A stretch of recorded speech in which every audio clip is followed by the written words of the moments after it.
আসসালামু আলাইকুম প্রিয় চাকরিপ্রার্থী ভাই ও বোনেরা, আশা করি আপনারা সকলে ভালো আছেন।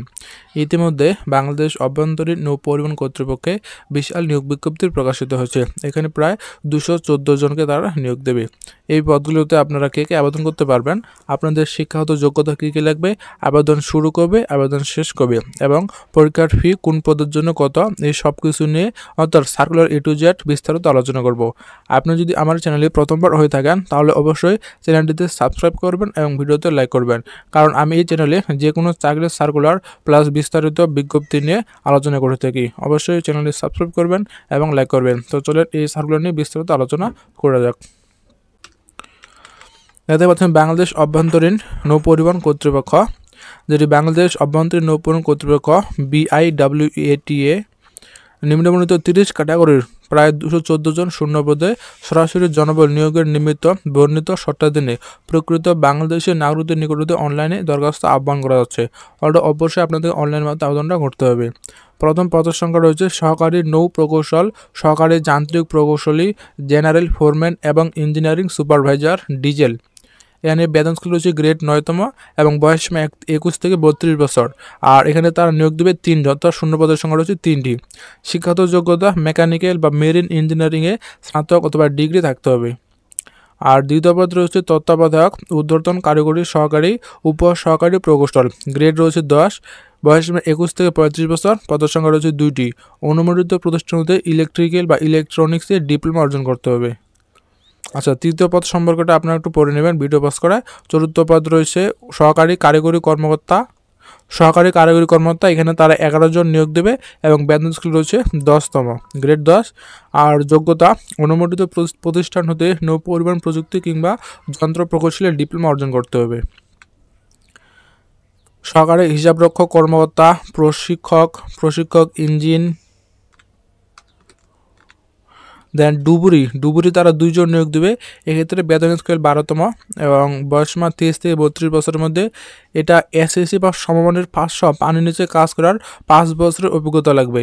সেলফেস কাজে অভিজ্ঞতার অগ্রাধিকার দেওয়া হবে। পানির কমপক্ষে 100 ফুট গভীরে ডুবুরির কাজ করার অভিজ্ঞতা এবং ডুবুরির যন্ত্রপাতি ব্যবহার ও রক্ষণাবেক্ষণের অভিজ্ঞতা থাকতে হবে। ডুবুরির কাজ করার মতো সুস্বাস্থ্যের অধিকারী হতে হবে। কম্পিউটার অপারেটর, এখানে গ্রেড 13, বয়সসীমা 32 বছর পর্যন্ত নেবে এবং পদের সংখ্যা রয়েছে 2টি।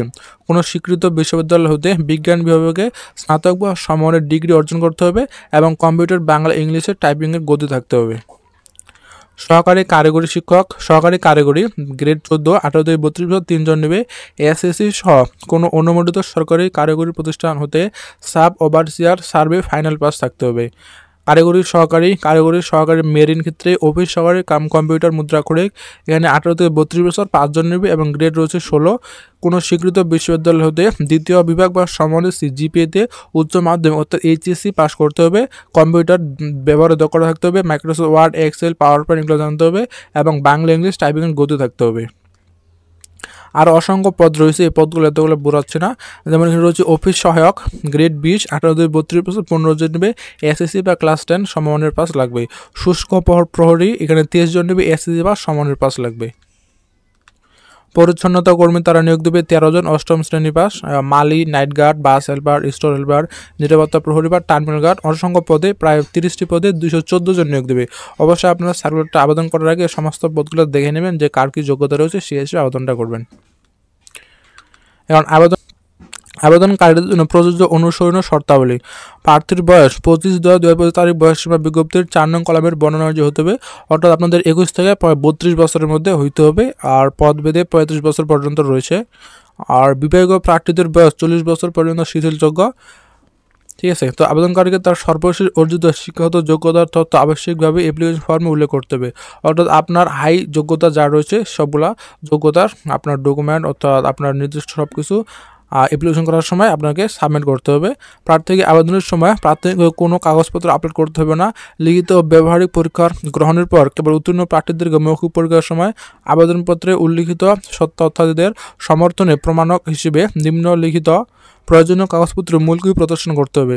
অর্থাৎ এই সমস্ত কাগজপত্র আপনার 1 কপি মূল কপি এবং সত্যায়িত কপি প্রদর্শিত করতে হবে। যেমন সকল শিক্ষাগত যোগ্যতা সনদ, অভিজ্ঞতা সনদ সহ সদ্য তোলা 3 কপি পাসপোর্ট সাইজের ছবি, 6 মাসের অত্যধিক পুরাতন ছবি গ্রহণযোগ্য নয়। জাতীয় পরিচয়পত্র, স্মার্ট কার্ড লাগবে। এবং চাকরির আবেদনে ফর্ম উল্লিখিত স্থায়ী ঠিকানা, সবগুলো ঠিকানা, নাগরিকত্ব সনদপত্র, চারিত্রিক সনদপত্র, কোনো কোটা থাকলে সে কোটা কাগজপত্র। আর তৃতীয়, লিঙ্গভুক্ত প্রার্থীদের ক্ষেত্রে সিভিল সার্জন কর্তৃক প্রদত্ত সনদের সত্যায়িত কপি রাখতে হবে। এবং এখানে বলছে তারা লিখিত পরীক্ষার প্রবেশপত্র, অনলাইনে পূরণকৃত আবেদনপত্রের কপি অর্থাৎ অ্যাপ্লিকেশন কপিটা লাগবে। যারা বিবাহিত মহিলা প্রার্থীদের ক্ষেত্রে স্বামীর ঠিকানা হিসেবে স্বামীর স্ত্রীর ঠিকানা ব্যবহার করতে হবে। সেক্ষেত্রে উক্ত স্ত্রীর ঠিকানা সবকে সনদ জমা দিতে হবে। আর আপনারা যারা আবেদনটা করবেন অবশ্যই সমস্ত কিছু গাইডলাইন মেনে করবেন। আবেদনের সময়সীমা দেওয়া আছে এখানে 8/10/2025 আবেদন অলরেডি শুরু হয়ে গেছে এবং এটা চলবে নভেম্বর মাসের 7 তারিখ পর্যন্ত। আর অনলাইনে আবেদন সাবমিট এর সময় থেকে পরবর্তী 72 ঘন্টার মধ্যে SMS এর মধ্যে পরীক্ষার ফিটা জমা দিতে হবে। আর পরীক্ষার ফিটা একটু দেখতে পাচ্ছেন এখানে অ্যাপ্লিকেশন কপি, ইউজার আইডি এবং ইউজার আইডি নম্বর ব্যবহার করে প্রার্থী নিম্নোক্ত পদ্ধতিতে যে কোনো টেলিটক প্রিপেডের মাধ্যমে 2টি SMS এর মাধ্যমে পরীক্ষার ফি জমা দিতে হবে। তো এখানে 5 থেকে 8 নং পদের জন্য 150 টাকা এবং চার্জ রয়েছে 168 টাকা জমা দিতে হবে। অবশ্যই এটা আপনার ভিডিও পজ করে একটু দেখে নিতে পারবেন। তাহলে এই ছিল এই সার্কুলার নিয়ে বিস্তারিত আলোচনা। আপনাদের যদি কোনো কোশ্চেন বা কমেন্ট বা প্রশ্ন থেকে থাকে অবশ্যই কমেন্ট করবেন, আমি রিপ্লাই দেওয়ার চেষ্টা করব। তো এই পর্যন্ত সবাই ভালো থাকবেন, ধন্যবাদ সবাইকে।